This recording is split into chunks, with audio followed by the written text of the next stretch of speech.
So Natalie went on a school ski trip, with probably about 10 or 15 other kids. That was her chemistry teacher took her, or a couple teachers took them. And I got a call at about 2:30. I was actually in the middle of seeing a patient.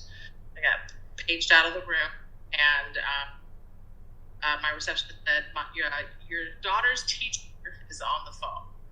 I have 3 daughters. One was currently here, one is in college. I didn't think a teacher would call me from college, so I thought it was probably Natalie. And the story, so he got on the phone and basically said, Natalie is not making any sense.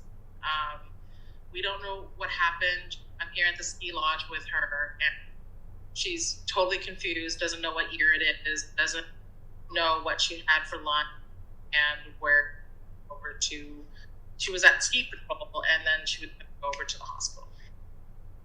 So that was the story I had. And she's 3 hours away from Tahoe. I was 3 hours away from Tahoe. Called my husband, hopped in the car, and just started driving there. And we didn't have much knowledge of what was going on. She was definitely confused. Couldn't remember that I had texted her at lunch. Couldn't remember what she had for breakfast. And it wasn't until actually after she got to the emergency room and was evaluated that there was no history of a fall. But so we were wondering all sorts of things, like, was she drugged? Did she eat somebody's brownies? Is she sick? Does she have encephalitis?